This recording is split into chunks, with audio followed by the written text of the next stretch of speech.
ito po yung nakasamang tinatawag nating for later release. Na FLR po ito, pinondohan ko po ito para magkaroon na po sila ng munisipyo, pero sa malungkot na pangyayari po, hindi po ito na isakatuparan. Kaya hinihingi ko po sa aking mga kasama na sana po ay makita nyo po ito at mabackupan nyo po ako kasi hindi ako sigurado kung ako'y mabibigyan uli ng pondo.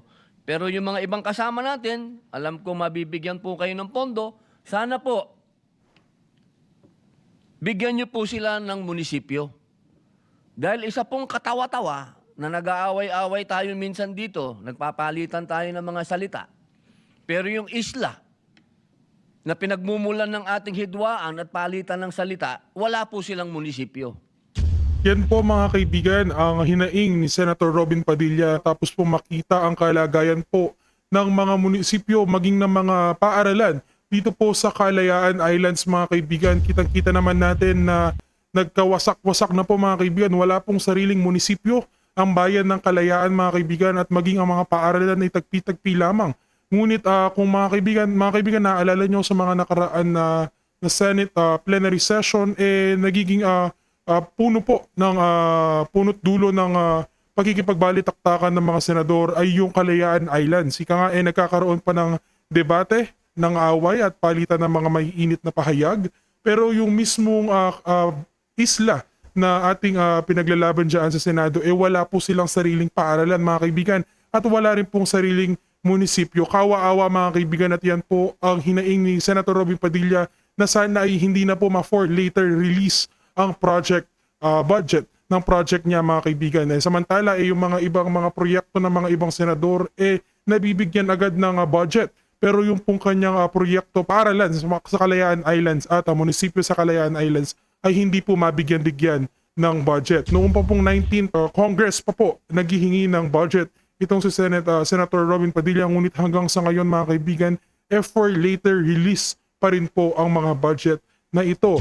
Nakakatawa mga kaibigan, nakakatawa at nakakalungkot at the same time na isipin na yung mga senador dyan sa Senado pilit na pinupolitika itong Kalayaan Islands, pero mismong ang Kalayaan Islands wala pong paaralan at munisipyo. Mga kaibigan, this is PH Gen Z. Nagbabalik po ang boss ng Gen Z sa mga isyong pampolitika dito sa ating bansa. Ayan mga kaibigan, bago natin ipagpatuloy ang ating video, huwag niyo pong kalimutan mag-iwan ng like sa ating video at subscribe down sa ating channel para mas maging updated kayo sa mga maiinit at nagbabagang balita dito lamang sa ating bansa. Ayan mga kaibigan, natameme po itong si Senator Gatchalian, maging itong si Tuta Sen mga kaibigan, at itong si Senator Risa matapos pong ibunyag ni Senator Robin Padilla ito pong mga kahihinatnan at kawa-awang lagay ng Kalayaan Islands mga kaibigan. Ika nga hindi pa ba nagigilty ang mga senador na pilit na pinupolitika itong Kalayaan Islands, samantalang mismong yung mga nakatira na tao sa Kalayaan Islands wala po silang mga paaralan, silid paaralan, maging mismong paaralan wala pinagtagpi-tagpi lang kung makikita nyo sa video ni Senator Padilla, at maging munisipyo wala po sila mga kaibigan. Samantala sa kabilang dako mga kaibigan, Senator Marcoleta to file ethics complaint against Senator Ping Lacson over sliced video. Ayan na nga ba mga kaibigan, nagkakasuhan na po itong former Senate Blue Ribbon Committee Chairperson Senator Marcoleta at itong current chairperson ng Blue Ribbon Committee na si Ping Lacson matapos po dito sa pag-splice ng video ni Pinky dito kay Senator Marcoleta. Ito kasing si Pinky mga kaibigan, sometimes kapag natatalo sa argumento, ang ginagawa niyan humahanap ng butas, kahit anong butas pa yan pinapalagan niya. Kahit ang pag-splice ng video kanyang papalagan para lamang manalo sa argumento. Kaya itong si Senator Marcoleta ito the rescue at kanyang kakasuhan ng ethics complaint itong si Pinky Lacson na matahimik na yung habit nila na pag-aabuso ng konstitusyon at paggamit ng konstitusyon laban sa kanilang mga katunggali dito sa Senado. Secretary Dizon ng DPWH nagpunta na po sa wakas sa Ilocos Norte. Si DPWH Secretary Dizon nakuha niya po libutin ang bawat sulok ng Pilipinas para ipakita ang mga flood control projects na ghost projects at mga substandard projects pero hindi niya po pinupuntahan. Iniiwasan niya po itong Ilocos Norte kaya laking pasalamat po natin dito sa isang vlogger na isiniwalat lahat po ng mga hindi tapos na proyekto dyan sa Ilocos Norte at napilitan na pong magpunta itong si Dison dito sa Ilocos Norte para i-check po yung mga project po dyan na hindi pa po tapos hanggang sa ngayon. Samantala ang Vuelta niya mga kaibigan hindi raw po, kulang raw po mga kaibigan, hindi raw po sapat ang budget sa Ilocos Norte kaya hindi daw po matapos-tapos ang mga projects dyan. Mga kaibigan, yan po ang kanyang rason. Kapag sa ibang mga probinsya, ang sinasabi niya na rason, nakukurakot daw ang budget. Pero pagdating sa Ilocos Norte, ang reason na sinasabi niya, kulang raw ang budget. Samantala, hindi naman po i-approve ng DPWH maging ng Kamara ang budget ng isang proyekto kung ito po ay kulang. Marahil mga kaibigan, sobra-sobra pa nga ang mga budget na ibinibigay dyan dahil sangkatutak na insertions ang nilalagay dyan sa mga proposed budget na yan sa mga projects. Pero pagdating dito sa mga proyekto sa Ilocos Norte, kulang. Kulang daw ang mga project, mga budget kaya hindi matapos-tapos ang mga proyektong ito. So Sec Dizon, isa kang katatawanan dahil hindi po namin mawari kung ano po ang nais niyong iparating sa amin na explanation dahil halata po ang iyong paghuhugas kamay at pagtatakip po sa baluarte ni Marcos. Kaya mga kaibigan, rakta na po tayo dito sa ating video kay Senator Robin. Ginoong Pangulo, katulad po ng sinasabi ko po kanina, meron po tayong mga bisita na galing po sa Kalayaan Municipality. Ito po ay sa loob po ng matatawag nating isang buwan, sila po ang laman ng hindi lamang po dito sa ating plenaryo, kundi ng headline. Lagi pong pinag-uusapan ang patungkol sa mga isla po natin na kasalukuyang pa rin po na pinagtatalunan at nagkaroon na po ng mga palitan ng patutsada. Pero meron pong isang katotohanan, Ginoong Pangulo. Ito po yung sa dami-dami ng mga nagsasalita, meron pong mga pangangailangan ang Kalayaan Municipality na hanggang sa ngayon po ay hindi pa nila nakakamtan. Meron po tayong video na ipapakita at mga larawan na ito po ay nakaraan pa nung 19th Congress pa po natin ipinresinta.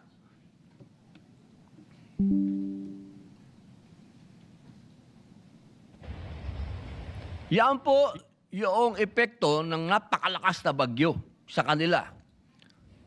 Ito po yung nagkagutay-gutay ang kanilang paaralan at nagkagutay-gutay na munisipyo. Yan po, makikita po natin halos wala na pong natira. Diyan po yan sa Pag-asa Islands, ang Kalayaan Municipality. Humingi po sila ng tulong sa atin nung panahon na yan.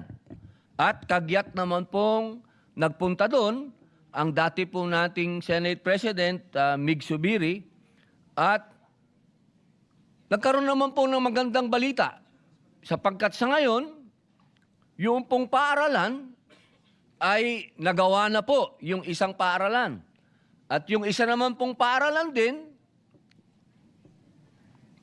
ay ginagawa na. Pero, Ginoong Pangulo, ayan po yung larawan ng mga paaralan na tumayo. Pero Ginoong Pangulo, meron pong isang bagay na hindi katanggap-tanggap. Paano po tatawagin na isang municipality ang isang lugar kung walang munisipyo? Yan po ang ating inilalapit sa ating mga kasama dito ngayon. 24 po tayo, 23. Hinihingi po natin na sana yung pong kanilang munisipyo ay mapondohan. Sapagkat ito po ay pinondohan ko, pero ito po yung nakasamang tinatawag nating for later release. Na FLR po ito, pinondohan ko po ito para magkaroon na po sila ng munisipyo, pero sa malungkot na pangyayari po, hindi po ito na isakatuparan. Kaya hinihingi ko po sa aking mga kasama na sana po ay makita nyo po ito At mabackupan niyo po ako kasi hindi ako sigurado kung ako'y mabibigyan uli ng pondo. Pero yung mga ibang kasama natin, alam ko mabibigyan po kayo ng pondo. Sana po, bigyan niyo po sila ng munisipyo. Dahil isa pong katawa-tawa na nag-aaway-away tayo minsan dito, nagpapalitan tayo ng mga salita. Pero yung isla na pinagmumulan ng ating hidwaan at palitan ng salita, wala po silang munisipyo.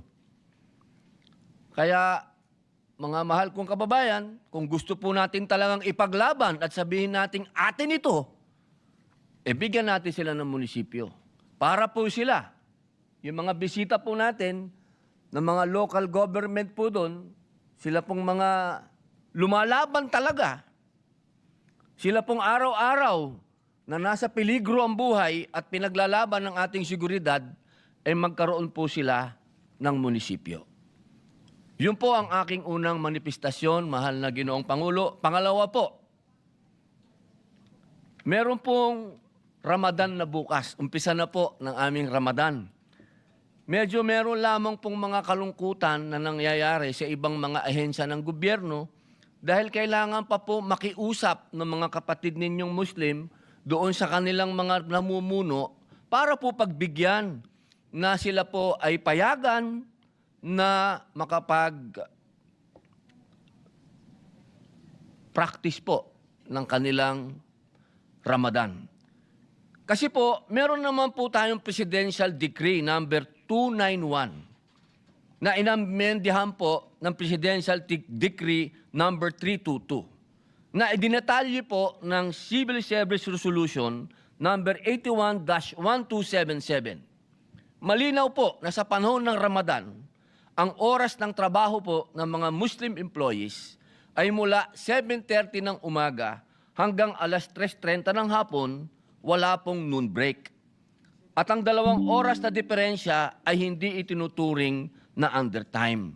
Ito po ay umiiral na pong batas.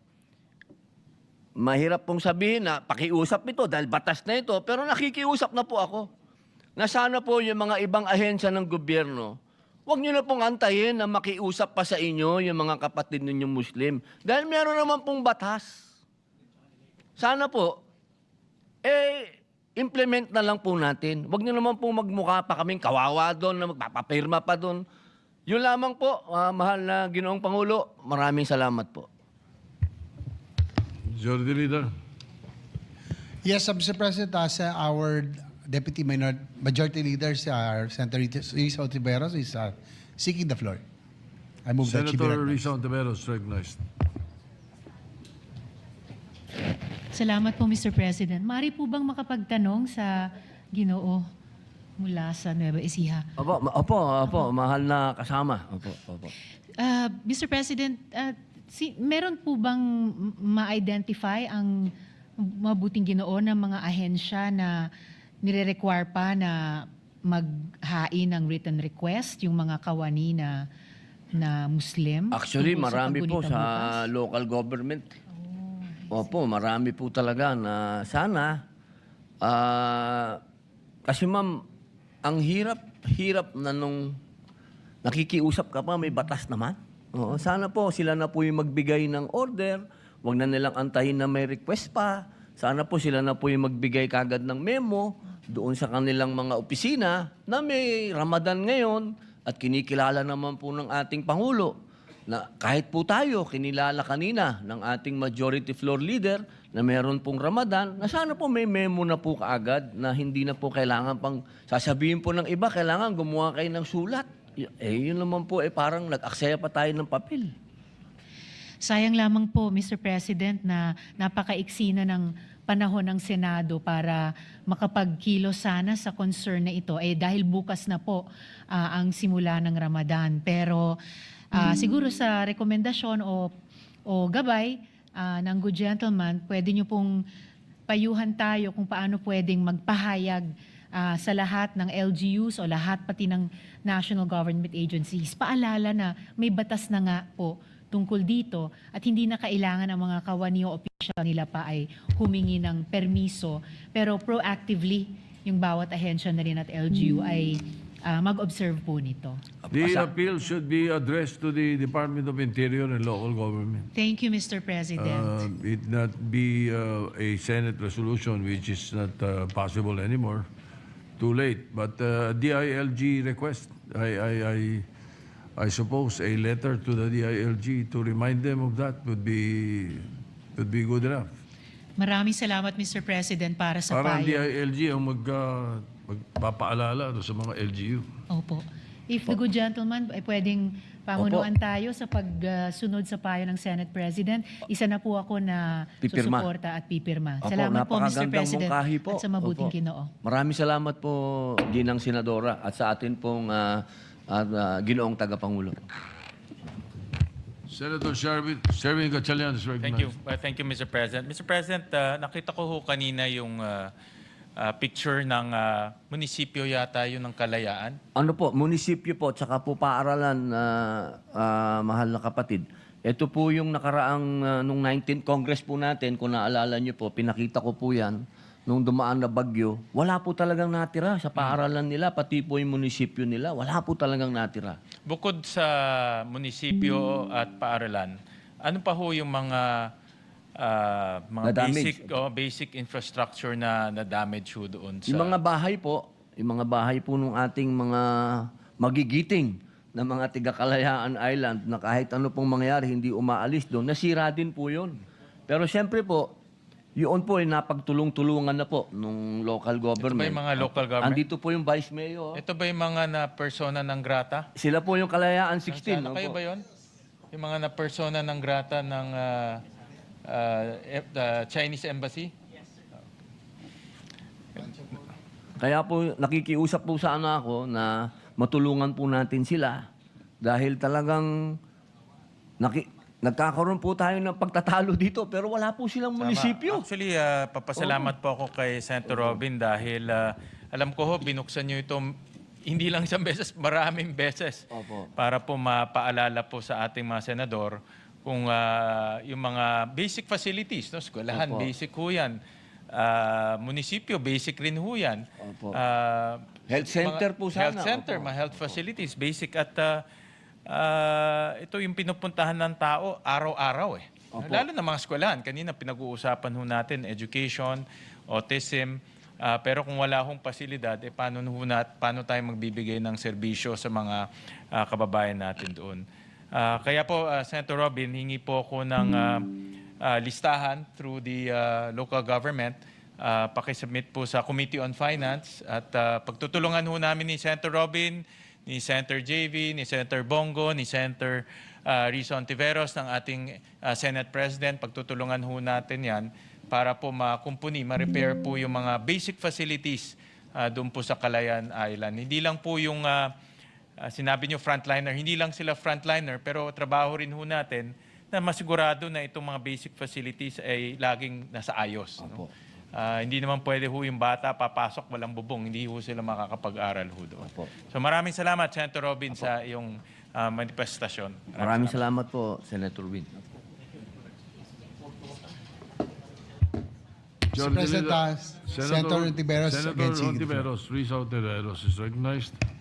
Salamat po, Mr. President. Maikling dagdag na lamang po dun sa manifestasyon ng mabuting Ginoo na talagang salamat din kay Senator Sherwin, binanggit nila yung presensya ng mga local government officials ng Kalayaan dahil alam din ito ni Senator Robin, ilang taon na silang nakikipag-ugnayan pati sa atin. Tuwing may mangyaring kaganapan sa kanilang lugar, nagre-reach out talaga sila. Doon na nga, yung sinabi ni Senator Robin nung nasira nung bagyo, yung mahalagang infrastruktura, pati po nung may bumagsak, Mr. President, na remnants ng hindi malaman kung rocket ba yon or ano, sila rin po ang nag-retrieve nun. At talagang sa isang border, malayong border ng ating archipelago, itinataguyod nila ang watawat ng Pilipinas. So, mabuhay po sa kanila. At gaya ni sinabi ni na Majority Leader at Senate President kanina, welcome po sa Senado at karangalan po naming lahat na makasama kayo ngayong araw. Salamat po, Mr. President. Thank you. Majority Leader. Mr. President, I move that the first manifestation of Senator Padilla be referred to the Committee on Finance, and the second manifestation be referred to the Committee on Civil Service, Government Organization, and Professional Regulation. All right, the issue on the funds that were not released is referred to the Committee on Finance. And the issue of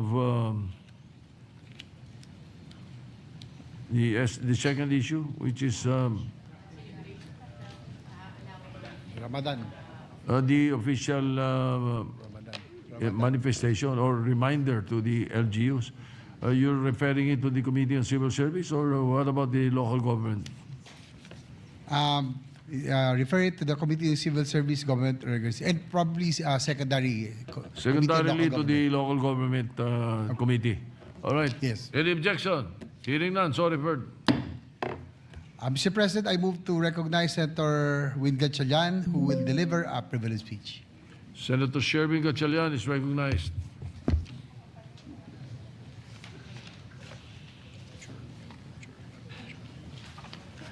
Thank you, Majority Leader. Thank you, Mr. President.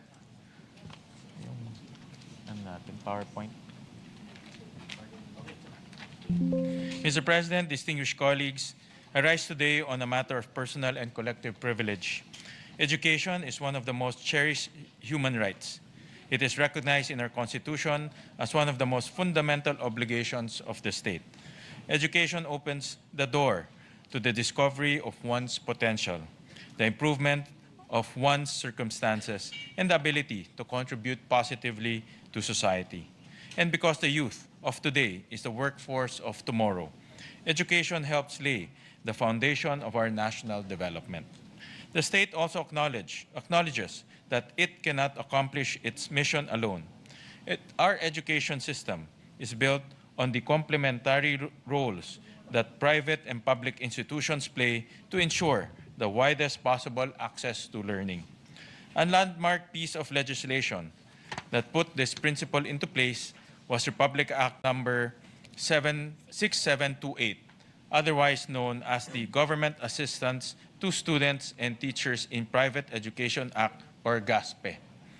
One of its key mechanisms is the Educational Service Contracting, ESC, scheme, which is a subsidy program designed to address pressing issues in public high schools, such as congestion, the low quality of education, and the declining viability of private high schools.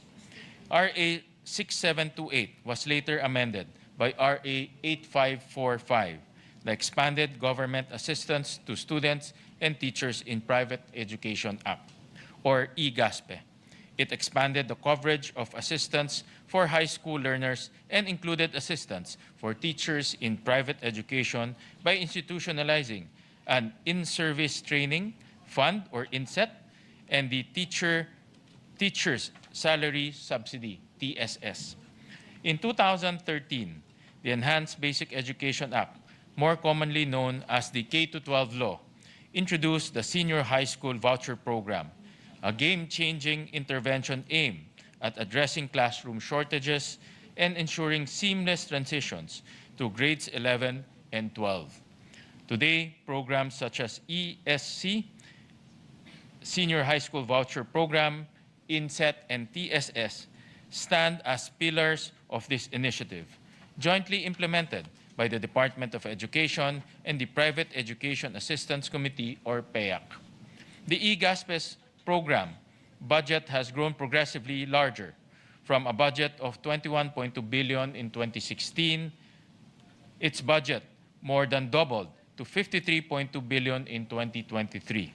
Under the 2026 General Appropriations Act, the government allocated 41.1 billion to the program. This highlights significant commitment from DepEd's annual appropriation. But numbers alone cannot measure success. More than 3 decades since the enactment of GASPE Act and its subsequent amendments, we are left with a critical question. Are we truly reaching the learners who should benefit most from this law? Mr. President, This was the pressing question that this representation tried to answer during the 19th Congress when we filed proposed Senate Resolution number 925 and conducted a legislative inquiry into the implementation of RA 6728 as amended. This representation conducted 2 public hearings at around the same time 2 years ago. The first on February 28, 2024, and the second on March 20 of the same year. Through the course of the discussions, we uncovered several critical issues with the Education Service Contracting Scheme, the Senior High School Voucher Program, the Teacher Salary Subsidy, and the In-Service Training Fund. Allow me to share these findings. Let me begin with the Educational Service Contracting Scheme. Designed to decongest public schools, it provides subsidies for excess junior high school learners in public schools who would go on to enroll in private schools. But poorly written, ambiguous policies created loopholes. Under RA 8545, preference shall be given to learners whose annual family income is not more than 72,000 pesos. In a more recent policy statement issued by the Department of Education under Department Order 020 Series of 2017, financial assistance shall be given to deserving elementary school graduates. However, the term deserving remains undefined, creating ambiguity in implementation. The absence of clear performance matrix also makes it impossible to determine whether the program is achieving its goals. According to the 2018 report of the Commission on Audit, the program lacked adequate tools to measure success or failure. Without clear standards, how can we say these programs meet their intended objectives? Data shows that the problem of classroom congestion remains a serious challenge. Ayon sa datos ng school year 2024-2025, itinalagang 35% ng public school, pampublikong junior high school sa ilalim ng DepEd ay may problema sa congested classrooms na nagre-resulta sa 1.13 million excess or IEL learners. Sila ang mga kabataang Pilipino na napipilitang mag-aral sa tila hindi mahulugang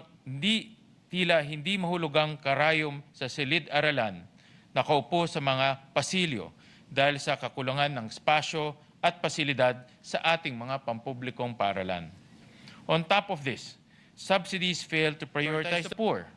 Only 36% of ESC recipients come from households below the poverty line, based on our estimates using the 2024 Annual Poverty Indicator Survey. This resulted to an estimated leakage of 4.3 billion to 7.4 billion pesos in school year 2024 to 2025, where subsidies went to non-poor households. The Senior High School Voucher Program faces similar challenges. Despite intentions to support learners from disadvantaged backgrounds, an estimated 67% of its beneficiaries come from non-poor households, resulting in a minimum estimated leakage of 12.3 billion pesos for school year 2024 to 2025.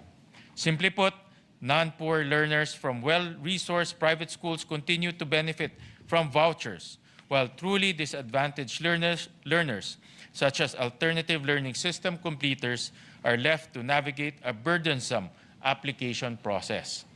In fact, based on DO 020 series of 2023, all grade 10 completers in private schools who are ESC recipients automatically qualify as senior high school voucher recipients, regardless of their financial situation. The program also suffers from quality assurance gaps. Unlike the ESC, which has an accreditation system, the Senior High School Voucher Program allows participation with only a provisional permit, raising questions about the quality of education delivered. In addition to weaknesses in targeting, our inquiry also uncovered serious compliance and verification failures.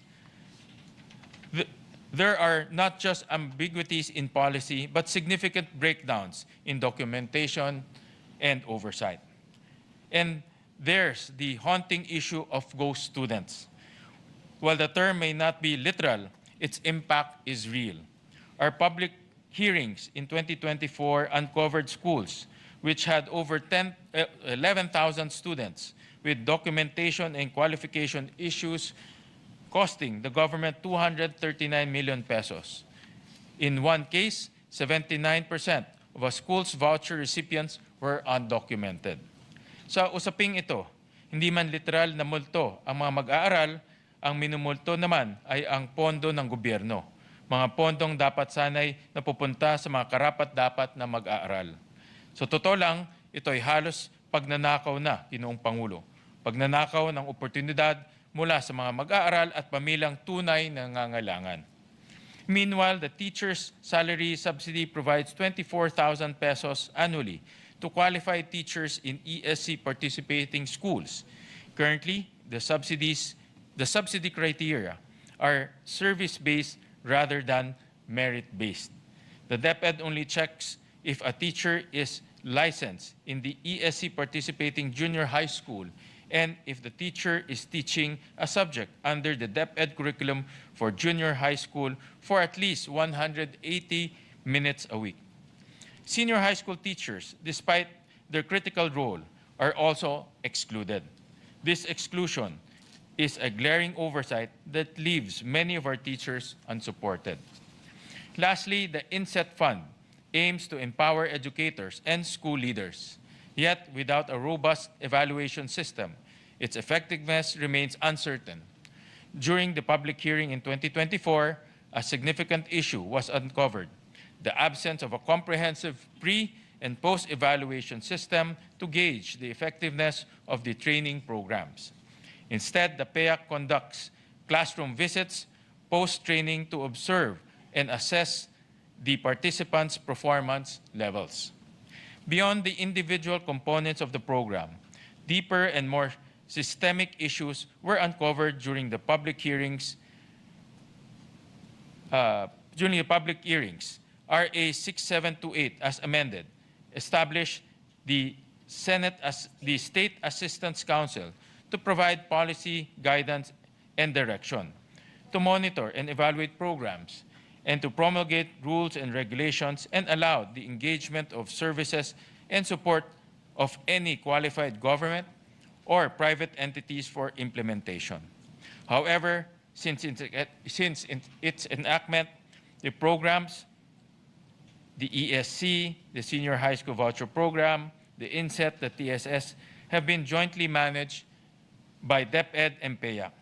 While this partnership has facilitated program delivery, it has also raised concerns, including the risk of duplication of work within DepEd and PEAC.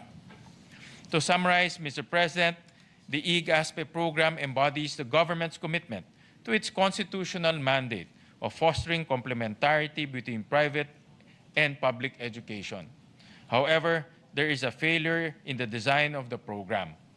The recurrence of these same issues across different components of the program, despite multiple policy issuances and administrative adjustment over the years, indicates that these are not isolated lapses in implementation, but limitations inherent in the current framework itself. The persistence of the same problems we know how to fight demands a legal framework that is both simpler to understand and execute while being responsive. If the flaws we have identified are structural, then the remedy must likewise be structural. Hence, Mr. President, this representation respectfully puts forward this 20th Congress, Senate Bill number 364, or the Government Assistance to Private Basic Education Act, as the way forward. Here are some of the Senate Bill's 364's key proposals. It replaces the existing ESC mechanism and consolidates assistance under a unified voucher-based framework. Secondary education is already covered by the present law. SBN 364 expands the coverage of assistance to private education to include learners from kindergarten to grade 6. It centralizes policy guidance, monitoring, and program implementation under the Department of Education and mandates the creation of measurement standards for accreditation and quality assurance of recipient schools. This tackles one of the most painful root causes of the problem, the absence of clear standards and guidelines to ensure quality. This appears in Section 3 of the measure. Section 5 of the measure explicitly states that learners belonging to low-income households shall be prioritized in granting of subsidies. It further proposes that all alternative learning system, or ALS, completers shall be automatically recipients of subsidies. This addresses the issue of leakage and ensures that those who are most in need are the focus of the program. To ensure continuity of assistance, this bill proposes that ESC recipients immediately become voucher recipients, provided they meet the criteria on financial need. Mr. President, Senate Bill number 364 responds to one of our most persistent problems in education by simplifying design. It streamlines the aid we give and ensures the responsible use of funds by being learner-centered, need-based, and quality-driven. The ultimate success of this reform will be measured not by the number of programs we administer, but by the opportunities we create for our learners. Kapag edukasyon ang pinag-usapan, minsan lang tayo pwedeng magkamali. Kasi ang tunay na kapalit nito ay hindi lang pagsasayang ng pera, kundi ang pagkakait ng panahon sa buhay ng bawat mag-aaral. Panahon para matutong magbasa, husayin ang kanilang talas sa matematika, o palawakin ang kanilang pag-unawa sa kasaysayan para maiahon nila ang kanilang mga sarili at mahal sa buhay mula sa kahirapan at matupad nila ng lubusan ang kanilang mga pangarap. Let us always bear in mind that a life dedicated to education requires the deepest dedication, attention to detail, and care that we can give. Every Filipino learner deserves nothing less. Thank you, Mr. President. Majority Leader. Mr. President, I move that we refer the privilege speech of Senator Gatchalian be referred to the Committee on Basic Education. Hearing no objection, is so referred. Mr. President, I move that we proceed to additional reference of business. Secretary will proceed with the additional reference of business. Bills on first reading. Senate Bill number 1846, an act converting the Cavite campus of the Julio Amang Rodriguez Institute of Science and Technology in the municipality of Mariano Alvarez, province of Cavite, into regular campus and appropriating funds therefor, by Senator Marcos. Referred to the Committee on Rules. 1847, an act declaring the immediate environs of the Immaculate Conception Parish Church, Sanctuary of the Holy Face of Jesus, in the municipality of Tampicuan, province of Nueva Ecija, a tourist destination, providing for development and appropriating funds therefor, by Senator Marcos. Referred to the Committee on Rules. 1848, an act providing for government assistance to private basic education, furthering amending for the purpose of Public Act number 6728.